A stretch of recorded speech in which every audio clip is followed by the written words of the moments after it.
Welcome to R&R, Relationships in Real Estate. I'm your host, Cori Silva, and this is my lovely wife, Cori Silva.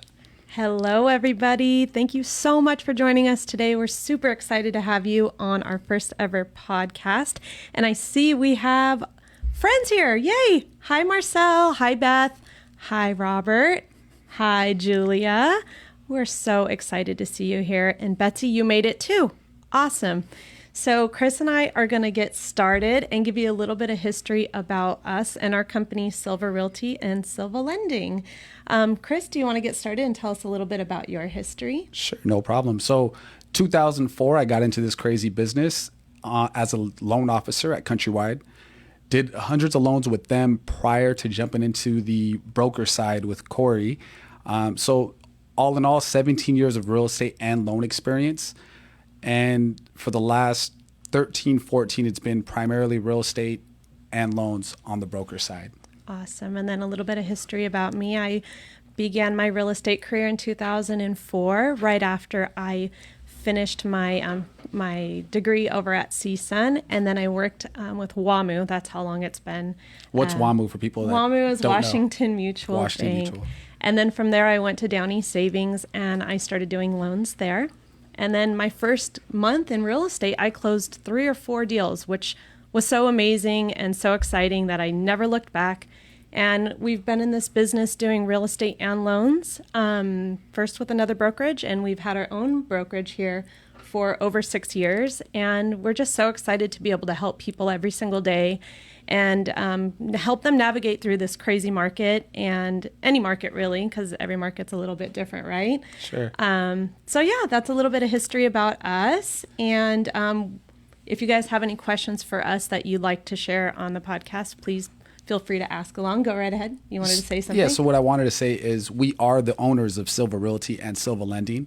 We started the company right before Santino was born, just because we wanted to be in control of our own destiny, really, right? Mm-hmm. And we never thought it would grow to what it is today. That wasn't, I think, the goal at the time. The goal was just to have a nice, safe, comfortable place to work. Exactly. And because of, people watching, and because of our community that we're a part of and have been lucky enough to create, the business just gets better and better every year, and that's because of our relationships, I think, with our clients. Yeah, I think because we don't look at it as just a transaction to sell a house and then we're done.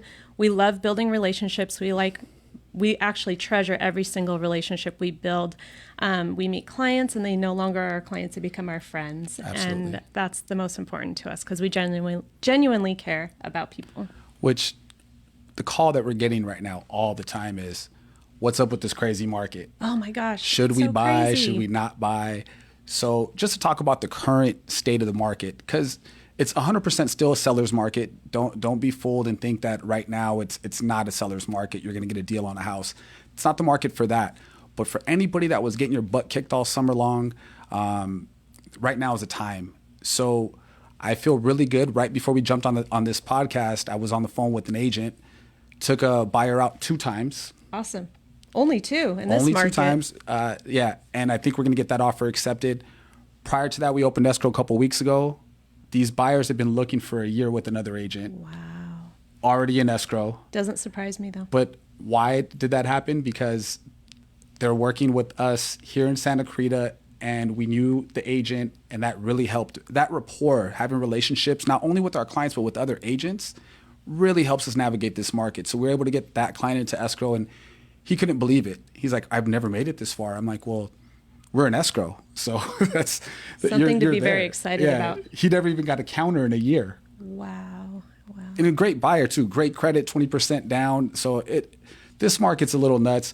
But right now, because of everybody going back to school, which aren't the pictures great? All the kids going back, first day, love them. But because of that, this is a great time to strike while people are kind of on the sidelines and they just got back from their last little family vacation. And when I say people, I mean buyers. They might not be in the market the next couple of weeks. They're trying to get used to their kids being back in school. Mm-hmm. This is the time, you guys, to get out there looking at property this weekend, next weekend, making offers. I feel like we're going to get a lot of our buyers that have kind of been thinking about it into homes in the month of August. Yeah, I think that's a great great way to strategize. We have a question that kind of ties in with what you were just talking about, and I'm hoping maybe you can answer it since you're the one who's actually out showing the properties, doing the negotiations with other agents, and meeting with clients. I'm on the backside as the broker, so I'm going to direct this question toward you, Chris. What's the best advice you can give a young person, 21 years old, buying their first home? Okay, so that's a great question. And this isn't braggadocious, okay? This is just facts. I come from having no money, renting my whole life. I'm a first-time owner in my family. I bought my first condo when I was 19 years old, okay? 19. So the reason I mention that for a 21-year-old out there, first thing, as soon as you're 18 years old, you should already be establishing credit.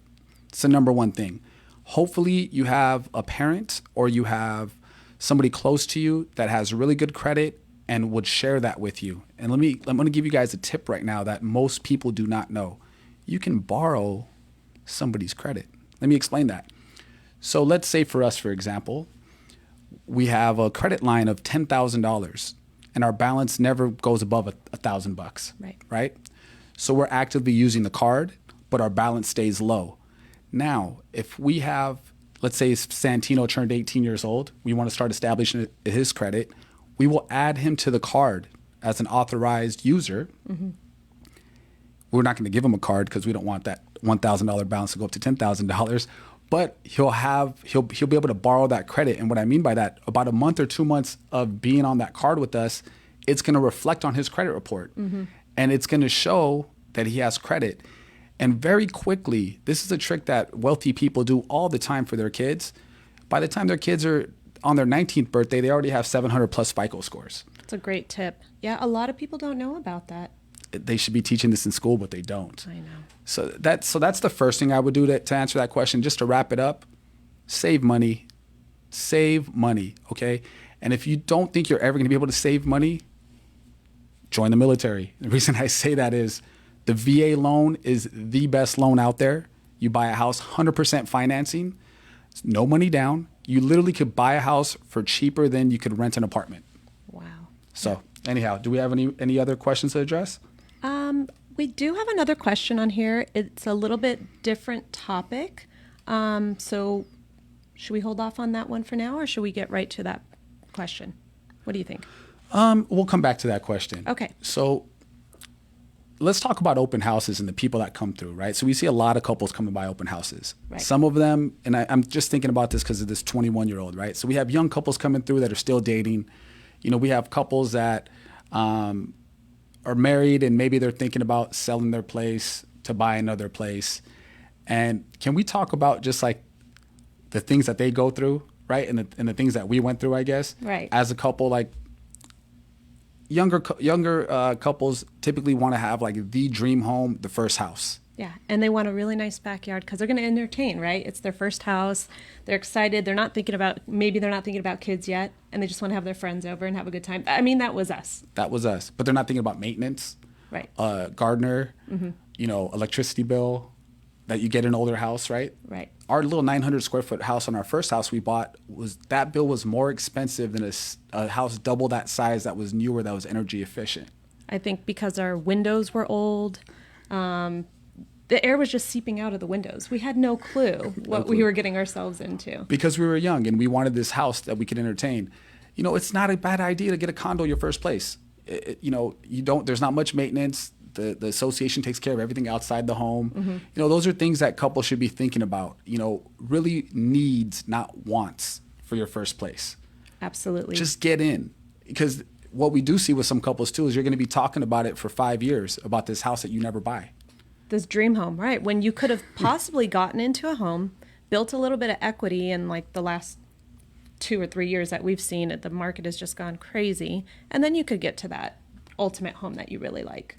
We have clients that have made hundreds of thousands of dollars in equity in the matter of 2 to 3 years. Yep. That's insane.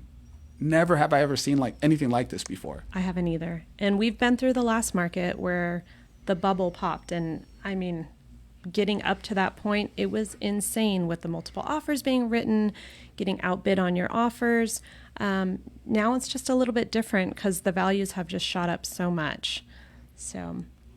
And do you remember what it was like when we bought our first home. Like, tell everybody, like, how old were we? What was our situation? Because I laugh thinking about why we bought our first home. Like, what pushed us to buy our first home? Okay, so when we bought our first home, my mom had told me, "Oh, it looks like you're going to graduate from college. You know what that means." Well, because we were living with your mom. We were living with my mom and dad. They're amazing. They really helped us out. They said, "Well, Cori, it looks like you're going to be graduating from college soon. I think you're going to have to start paying rent." And I looked at Chris. I said, "I am not going to pay rent. Let's go buy a house." So he had a little bit of experience because he had bought his first condo. But he said, "Let's just go to this real estate office on the corner." And we just walked in there. We didn't do any research on a realtor. We just walked in. We're like, "Hey, we want to buy a house." And they took us out, and the lady was really pushing condos. And I said, "I do not want a condo." Now, this was before Zillow, Redfin. You know, I think Realtor.com was just coming out back then. Yeah, it was in 2003. Okay, dating this, but yes. No, wait. Something like that. Yeah, 2003. Because I was just graduated, so 2003. And we had no experience, like, as far as shopping our realtor. Who's going to do the best for us, right? We just walked in an office. We just walked in and got assigned whoever was not out showing property, which probably wasn't the best agent if they weren't out showing property, right? It was probably, we probably made that agent's year. They were just sitting there waiting for somebody to walk in, and that was us. Yeah. So they showed us property, and she was really pushing condos. Chris wanted to live in an area that I really didn't want to be in. And I think that ties in too, like with couples, try to get on the same page of what you want. He had this idea of like where he wanted to live because he was familiar with it. Sylmar. And you can say it. We're not going to offend anybody. It was Sylmar at the time. And I wanted to stay local in Santa Clarita, and you know, we just had to get ourselves on that same page, and then it was easy from there. The way you did it was so clever. So this is when I started to learn the language of women, right? Oh, jeez. The language that you speak it took me a long time to learn. Yeah. So you were speaking woman to me back then. I'm learning every day. So what was it that you said that in the nicest way possible was like, hell no, we're not looking at property here ever again. You're going to move to Santa Clarita, whether you like it or not. And how did you deliver that to me? Because it was delivered so eloquently. So I told him, "Hey, you know, how do you feel about me going grocery shopping at night in the area that you want us to live in?" And he was like, "Oh, hell no, I would never let you go at night." I'm like, "Well, then we're not moving there because what if I need to go grocery shopping and grab something really quick? I want to be comfortable in the community I live in and love where I live." Absolutely. Which, just real quick on a quick tangent, great tip for any buyers that's locating to a new area. I always tell this to buyers, and people don't do it enough. Go into the grocery store. These are going to be your neighbors. Yeah. Oh, yeah. So if you walk into the grocery store and it's a freak show, maybe you shouldn't live there. but you know, that's really how you tell what's going on in the neighborhood. Go to the grocery store. Everybody's going there that lives there. But anyhow, sorry, jump back to buying our first house, how we made the decision, and we weren't going to pay rent. So, and how we got to Santa Clarita. So then we ended up finding a home that we liked. We're actually totally sold on the potential that it had. Looking back now, I would have had a list of things that I wanted, but I was just like, "Oh, it's a house. Let's get it. It's okay." It was a 2-bedroom, 1 bath. It was good for us. We didn't have any kids, and we weren't planning on having any, and it worked for us. So we got lucky. I think that was 100% luck because we were not prepared to buy a house at all. We didn't have a plan to buy a house. We lived off of ramen and mac and cheese and hot dogs for like the first year or two because we didn't think about all the additional costs that go into owning a home. We just looked at what we can afford. We bought everything on. Good thing we had good credit. So going back to 18 years old, we both had good credit because you had already bought a car. Yes. Right. I had student loans that I had paid off. That you had paid off. So we both had like Premier credit, 740 credit, and I think we were like 23 years old. About 23 years old, right? And luckily we did because we bought all of our furniture, all of our appliances, even the paint because we got a credit line from Home Depot. Everything we bought on credit. Yes, we did. And every month we were like struggling to make our minimum payments on everything. It was insane. But good thing you became a real estate agent. Yes. Because your very first month, I think you made half of what your salary was at the bank in 1 month. And you asked me, "Oh, should I, what do you think? You think I should try this full time? You think I should quit my job?" Yeah. Yeah, go. Sugar mom. So I had a sugar mama when I was 24. Loved it. Nothing wrong with that. I loved it. Well, thank you. I'm glad I could provide for you. Oh my goodness.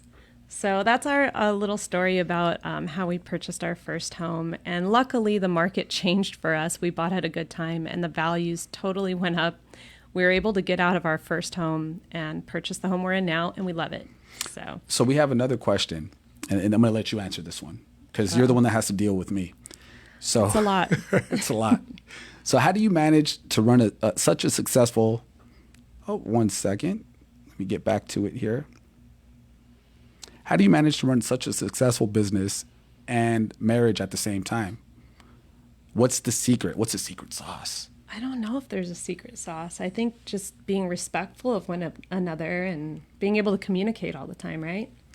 Yeah, I think it's, we were that cliche that I married my best friend, right? So we have that one respect for each other, but I think it goes hand in hand with trust. Like you never question anything that I do. I never question anything that you do. We just know. We're always in sync. Yeah. And I think that just grows over time. That's not something that happens right away. And it's not like a secret. I don't know. It's not, there's no formula or anything like that other than just, like you said, trust, respect, and communication. Absolutely. Absolutely. Yep. So I know that's not a great detailed answer, but it's the truth. That's what works for us. Just that level of respect for each other. I don't respect anybody more than my wife. So. Oh, thanks, baby. Easy. Same here. No, I'm going to cry. Okay. So anybody out there that's looking to either like sell your house or buy your house, just a little bit about us and why you would want to work with Silva Realty or Silva Lending. Okay. So number one is we're a team. So it's not just us. We have, our agents, Meg and Arena, who we trust with our clients, and they help with showing property and holding open houses. I think they would love Meg and Rena. Oh yeah, I know everybody that meets them, they do. We love them, and we're 100%. We do this all day long, every day, and we have so much experience with it. And the market's always changing, so you can't really work with somebody that's not 100% into it, right? And just what separates us on the real estate side, for sure, is that we do loans. Because of the knowledge that we have with loans, it really helps us set up a contract in a way that's going to make our buyer's offer more attractive than somebody that doesn't know loans. And I'll explain that. We might have the average contingency, and I know I'm going to start speaking some real estate lingo out there, but when you're buying a house, there's contingency periods. One of the time frames is, one of the contingencies is a loan contingency of 17 days. 21 days actually, 17 for appraisal. We cut that down a lot of the time to 12 days, 14 days, 10 days. Sometimes we waive it up front. Yes, I know that sounds crazy, but because we're doing the loan and we have the confidence that we know that the loan's going to go through, minus somebody losing a job in escrow, right? We're able to do that. So it's. I think we have an advantage over a lot of our competitors. That's one of the reasons to use us. And then I think just to join this wonderful community. We have the best community of clients and friends, which a lot of us are getting together on August 27th. We'll talk about that in a minute. Okay. Do we want to talk about it now? No, okay, we do not. So what we want to do next is I think we should engage with some of the people who are asking us questions, because we have a lot of questions that came in while you're talking. So we're just going to scroll down and see some of the questions that were asked. Let's see here. You want to take this one? This is more of a comment. My husband and I almost bought a house that neither of us liked because we thought each other wanted it. Thank heavens we communicated eventually. Oh my gosh. That touches on what we were talking about earlier. Yeah. Can you imagine? They close escrow. Neither one of them like it. They're laying in their bed. I hate this house. Me too. Let's sell it. Well, in this market, it might be okay because the values went up. Here's the question. So at what point do you think it's more advantageous to renovate or purchase a new home? Ooh, that's a great question. Do you want to take I guess it really depends on the market, right? and the cost of the renovations. Sure. So big thing. Let's just touch on renovations really quick. It can't be your personal taste. Okay. If your personal taste is great, then awesome. But not everybody's is, including myself. Okay. So what I mean by that is generally you're going to get the most money making the same renovations in a house. Kitchen, quartz countertops, white cabinets, either gold fixtures or silver fixtures. Not silver, but what's the other one? Brushed nickel. Mm-hmm. Okay. Those are general ones. Stainless steel appliances is huge. People go nuts over stainless steel appliances, like 20 grand up more nuts, and your appliances cost like $3,000. Mm-hmm. Bathrooms are big. I mean, you could do IKEA for so cheap, and you could do it yourself. Yes. Watch a couple YouTube videos. You're renovating a bathroom for like $3 grand. It's going to add like $15,000 of value into your place. So if you're doing renovations, you're doing the right ones. Kitchen, bathrooms, and huge. Flooring. And flooring. But flooring's an expensive one. So I don't think a lot of people can afford flooring. But if you can, vinyl planks is the way to go for sure. It makes a huge difference in the home. And paint.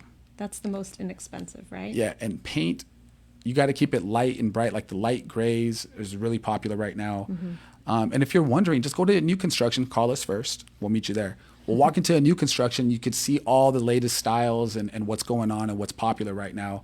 These guys have spent millions of dollars on research. Don't go out on a whim. Just copy what they're doing and it works. Right. Okay, so, but as renovation to purchase, what would be the deciding factor? Because we were kind of doing the things at our house, right? We're renovating Absolutely. And thinking about purchasing. So I think the biggest thing is, what is it in your home that is lacking that you would get to purchase in a new home? So for us, an example would be, we really want a pool. Yes. So we had a pool company come out, take a look at our backyard, and it's not going to happen. It's way too small. So since we cannot put a pool in our yard, we have to purchase a new home. Just for a pool, huh? I mean, well, there was other reasons too, but I think you have to look at it as, what is it that's lacking? So maybe you're over the neighborhood you're in, but you could renovate your home and be okay in it. But if you want to change that, whatever's lacking in the home, if you feel like you have to have that, that's when I would say purchase, right? I love that because, yes, it goes back to what we were saying.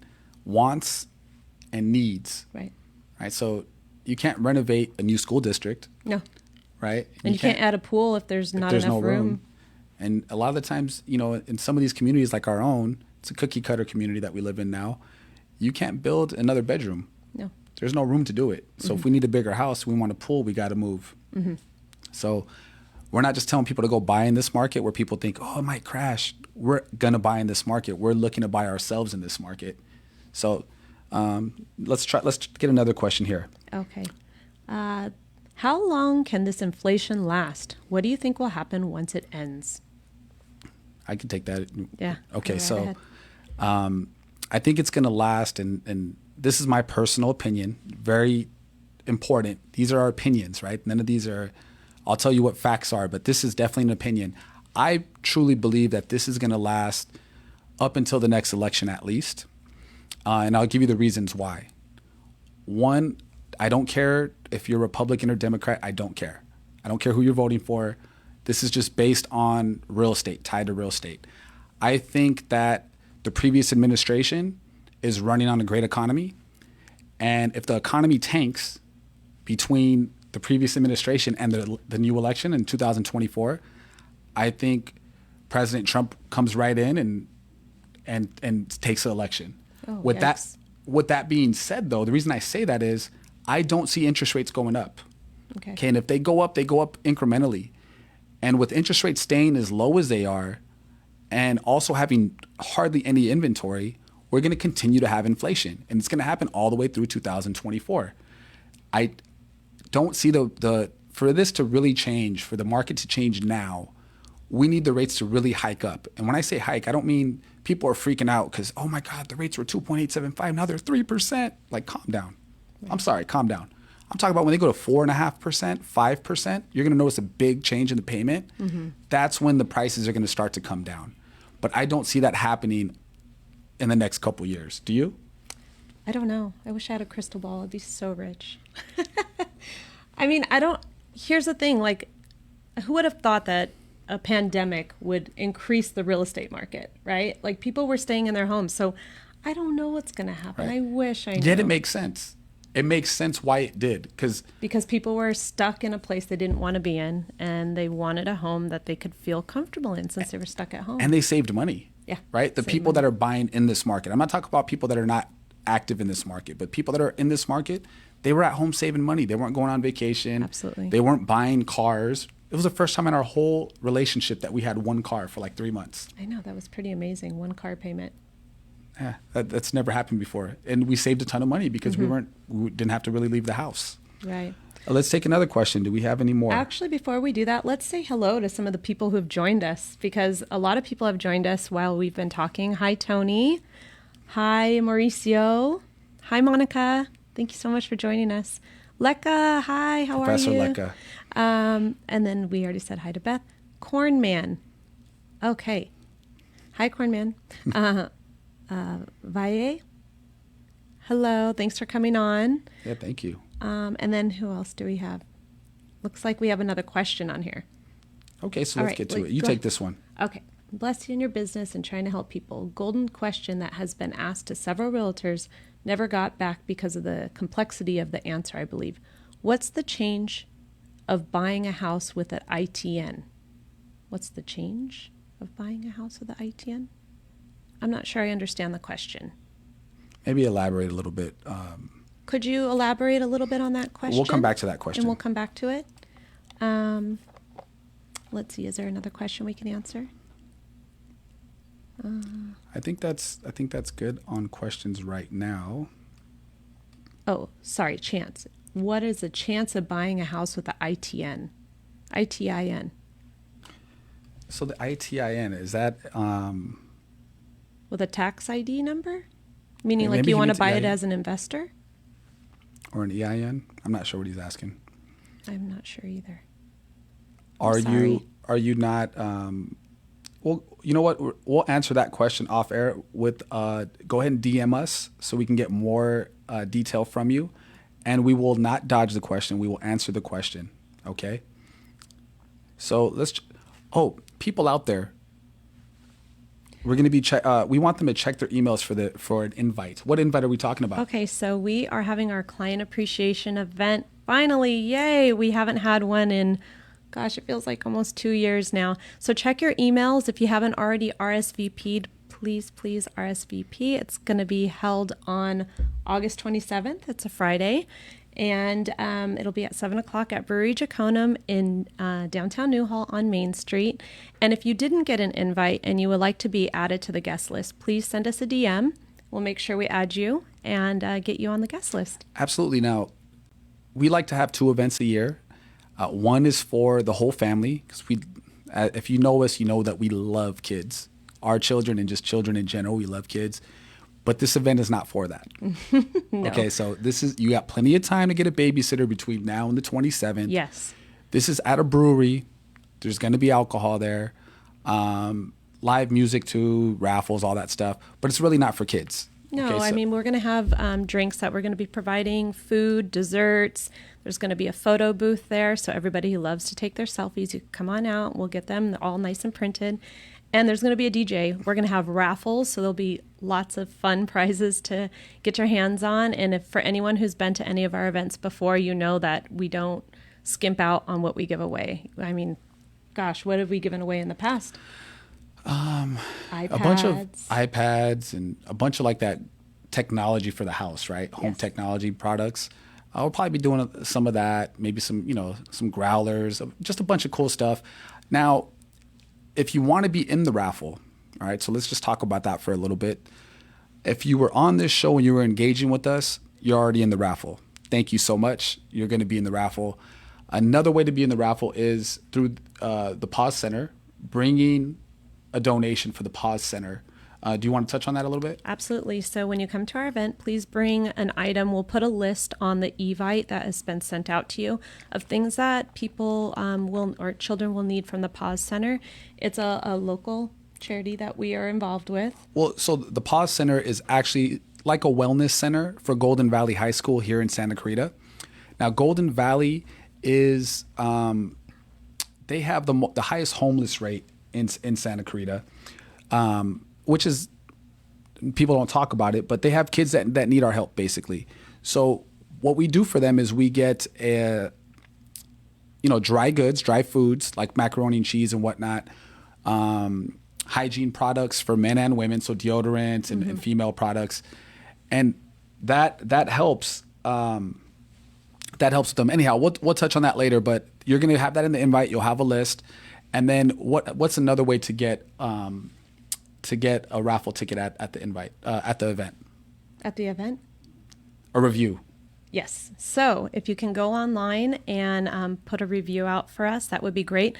We will list the different places that you can go and do that, and you'll get an additional raffle ticket. So more raffle tickets, then more options or chances for you to win some of the prizes. And right now we're going to give you a sneak peek. Let's watch a video about a previous client appreciation event. Now, this one here, it looks like it's going to be one of our family events. Mm-hmm. This was such a great time. And I love seeing these videos because we get to see the kids grow in the videos, right? I know, they're so little. And then we see some of the clients that have come to the events that maybe we haven't touched base with in a little while. I mean, we're always nonstop working. So what I love about the events, it actually gives us a night to engage with everybody in one place. Yeah, and catch up with them, find out how things are going. I mean, even now, it's even more special to get together just because it's been so long since our last one. And we don't know if anything's going to change. Well, I hope nothing changes. I hope and it doesn't we're still change. able Knock on something, right? To go there. So we're going to go ahead and start the video now of one of our last events.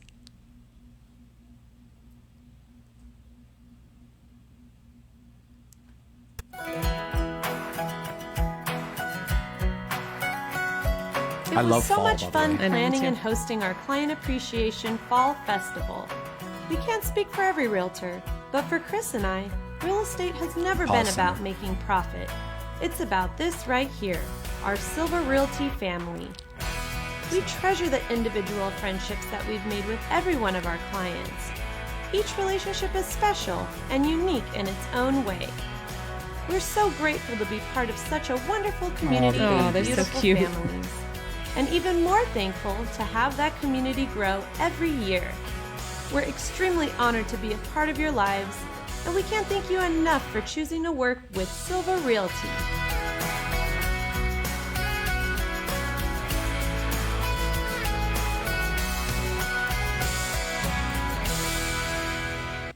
Oh, the babies are so cute. So that was our fall festival. That was a couple years ago. And stay tuned because we're going to have another one that we're already starting to plan for this fall. It's going to be in October. So and we'll talk about that one after this one in August, right? Yes. So this one last Friday of August, Friday night. It's going to be a good time. Yes. Hope to see you guys there. Do we have any? Oh, hi, Christian. We have another person who's joined us. Hi, Bev. Hi, Tanya. Oh, awesome. Pumpkin Patch. Yes, Corn Man, that was the Pumpkin Patch. What was the name of that? Gilcrest Farms. Gilcrest Farms. Mm-hmm. We had a good time there. Here in Santa Clarita off of Bouquet, if nobody's been there before. It's a good time. They had the kids love the maze. Yeah. It was that fun. slide's a good time. They got the pony rides, the pig races. Well, this year we're going to host it at a different place. It'll be at a park, so it'll be just as fun with tons of events. Right. So at Brewery Draconum, though, I want to talk about why we picked that place, right? I love supporting family businesses. Absolutely. So Ben Law, his mother, and his sister own Brewery Draconum. Cori is friends with Ben's wife, Lisa, through our kids. What do you call the group? What was that group called? No, I met her at Sing, Sign, and Play. Okay. Yeah. One of the kids' activities, so. Yes. So it's funny because everybody out there that is a parent, you know that once you have kids, you start becoming friends with your kids, friends, parents. Yeah, it's great. It's but amazing. never thought about that before we had kids. Like that's how it works. Well, why would you think about that? You wouldn't? You didn't have kids. Yeah, but anyhow, so that's why that's the reason. That's how they got on our radar, Brewery Draconum. And then once we went there, it's not just because it's family owned. It's an awesome place. The food's really good. The beer, be careful because, I drink one and it's 13% on some of them. And I didn't know before I drank it. So it'll sneak up on you. If you can get an Uber that night, I would recommend it. Highly. And if not, then you just, once it's over, you walk down the road and keep eating. Yeah, there you go. There you go. Places to eat. To get home safe. So getting back now a little bit to the PAWS Center, you started to talk about like how they accept donations for kids in need. And we're going to show you guys a video about the PAWS Center so you can kind of get a feel for what they have to offer. It's a great resource for kids in our community. Okay, great. Let's watch it. Oh, well, while that's getting ready to play, just really want to touch base a little bit more about it and what it is. So it acts as a wellness center at Golden Valley High School. Sal Frias is the principal there. The guy's a visionary. He thought about this, and he was doing this before any of the other schools were doing it, which I think is amazing because it was kind of frowned upon. Right. Everybody wanted to ignore this problem that we have, this challenge that we have in Santa Clarita, which it's not a problem. These kids need help. Like, Absolutely. we need to step up as a community, and we need to help these kids, anybody that needs it. So over there, they have Cindy Takamoto, who's a school social worker. She works there, and she covers Bowman as well. And then they have April Rego, which, I mean, it's a couple of my favorite people, Cindy and April. Their hearts are so big. Yeah, and all they care about is helping people. But let's check out this video that we shot at Golden Valley High School for the PAWS Center.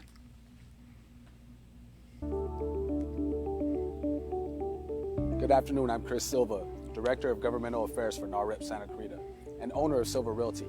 Today I'm here at Golden Valley High School to raise awareness about PAWS, a program designed to help students overcome their unique daily challenges, such as lack of food, clothing, housing, and emotional support. The PAWS program helps these students and their families meet these basic needs so that the students can focus on their educational goals. 11 years ago, I became principal, and one of the first things I did was create a parent center called the acronym Parent Awareness Workshop and Support Center, PAWS.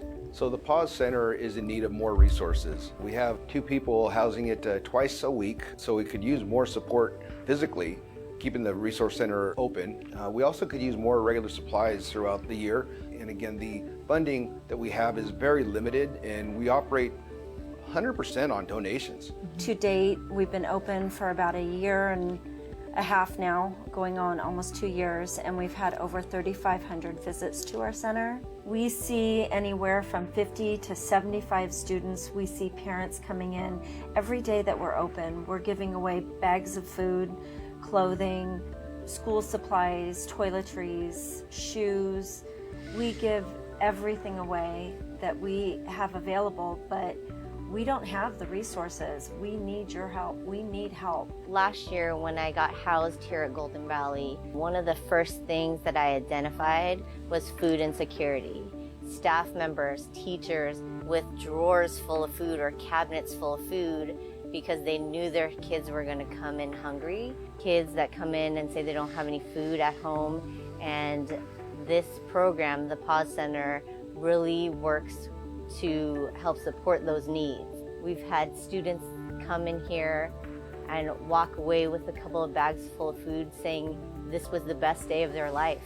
And these aren't Disneyland tickets or movie tickets. It's food or school supplies or hygiene items. And the hardest thing for me is to open up these bins and to really not have shampoo and conditioner and soaps and deodorants when a family needs it. We do have a lot of community support, but it's not enough.